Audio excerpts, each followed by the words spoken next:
Greetings. It is I, Illuminati Magician, with another video here to tell you more about what I think.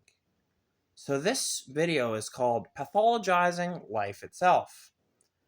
A few days back, I woke up in the morning and I got a call, which was the inspiration for this video, solidified by a conversation with one of my peers. I woke up to a call from a nurse. She asked me how I was feeling today. I told her I was feeling happy. Uh-oh, big mistake.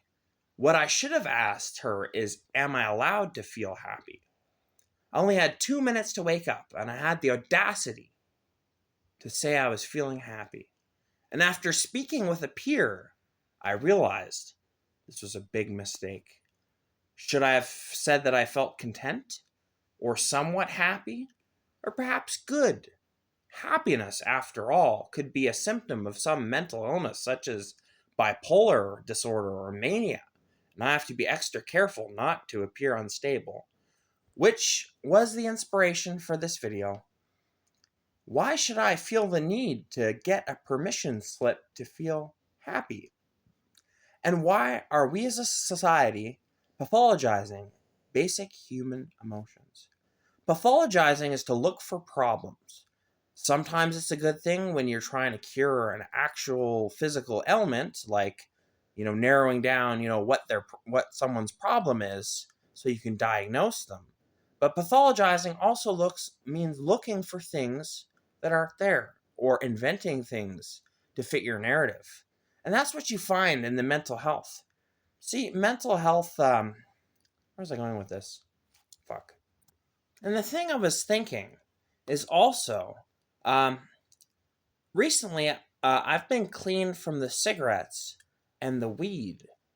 Oh, no, not the cigarettes, but the weed and the synthetic for 8 months now. I've just been off the weed and synthetic, and I'm feeling so much better. But I realized that not smoking cigarettes is the ultimate form of insight, because not smoking cigarettes proves that you value your own life. See, people don't want to start smoking because they want to live. Sometimes they think it's cool. Sometimes they think it's the hip thing to do. And there's a lot of money in the cigarette, industry, right? They want to keep you hooked. They know it's addicting. They know it's dangerous. And I've been vaping for like a couple months now.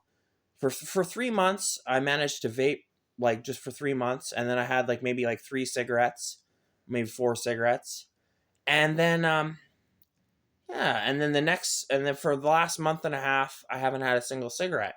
So I had less than 5 cigarettes in about 5 months. So that's a big victory for me. If vaping it tastes better. I don't even miss it. I don't even like cigarettes. But the reason they have this tax is supposedly you're paying your medical bills in case you get sick. So, eventually, half of the people get sick from cigarettes, and you're basically paying up front your medical bills through taxes. But vapes do not cause cancer, as far as we know. They can cause popcorn lung, but that's related to diacetyl, which is a chemical related to the flavoring of butter, of specifically butter vape. I remember I had a butter vape, it was like a popcorn flavored vape one time, and I was having trouble breathing, and I was wondering why. That was probably the diacetyl. So there is that complication, but overall it's a lot healthier. And we use the excuse, oh, we got to protect the children. The children are vaping, the teenagers are vaping. They think it's cool, blah, blah, blah, blah, blah. We got to take all the flavors away. We got to make it more expensive for people to, access or whatever. And that just makes it more expensive for the regular, average, everyday Joe to engage in harm reduction. Just making, teenagers pay more money for vapes doesn't really solve the problem. You'll always have middle class and upper class, teenagers that have rich parents and have no problem shelling out $50 for a vape or whatever, or getting a good job and or someone with not limited financial means. But if you're a person of limited financial means, $50 for a bottle of vape juice is retarded. And you're paying for the medical bills that you're not going to get. So, like, what the fuck is going on, And, like, I was thinking about this, like, yeah, so how bullshit the industry is, and how it's all just a fucking Ponzi scheme, and actually a cult.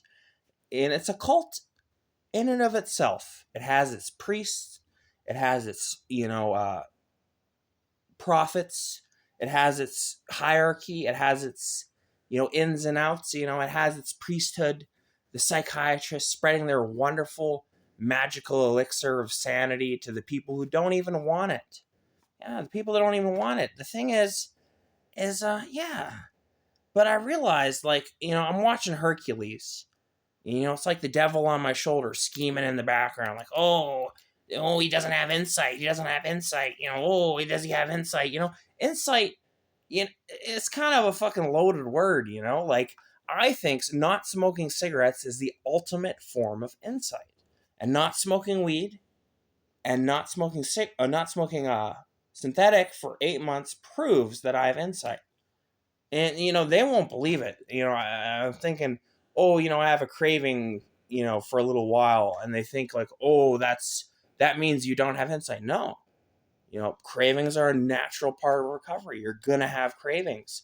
I was walking down the street, smell of weed, chilling in my house, smell of weed, smell of drugs. Oh, they wanna lock your boy up for good for some fucking bullshit. They're just making shit up to fucking ruin my life, and that pisses me off. When I'm doing everything I'm supposed to be doing, and I'm staying healthy, and I'm taking my meds every day, and I'm not smoking weed, and I'm not smoking synthetic, and I'm basically staying out of trouble, and still they try to throw the book at me and just invent a bunch of shit to, like, ruin my life. And this petty drama, I don't understand it. Like, like, people who unalive others get less time than me because I chose to blaze at one point, which made my sentence longer. I don't get it. I did literally don't get it. Like, why do people who blaze, like we were lured in by Justin Trudeau? He's like, oh, you can blaze all you want. Weed will be legal. Everyone will be happy. Things will be good. Like, we're lured in by that. And then the weed comes out, and then they're like, oh, yeah, but people with schizophrenia can't have it. You know what I mean? So, yeah, I don't know. We're lured in by the legal weed, and then it's kind of a bait and switch, like, oh, weed's legal for normal people, but not you. But, yeah, it's interesting how that happened, and, yeah. But, yeah, weed is mostly bad for you. I don't really miss it anymore. I had a few triggers, things happen, Well, not like that, like, things happen, cravings happen, but not necessarily usage. So if I can stay off the weed and synthetic, I should be all good. Everything will be fine. And they're panicking, and they're like, oh, and every day there's a struggle. You'll smell someone smoking and be like, oh, that smells good, but that's not for me. Or, oh, it'll come wafting through the vents, and you'll be like, oh, that smells good, but that person is extremely stupid and doesn't have insight. Yeah, so yeah, it's kind of interesting. Yeah, but yeah, it's a good day. Don't have much else for you, but pathologizing life itself. So let's get back to the original topic. Ah, you're gone already. Okay, well, let's see. Or maybe you're not. I don't know, but maybe I'll save that for the next video. We'll expand upon the prior thoughts and ideas. This has been another Illuminati Magician exclusive. See you later.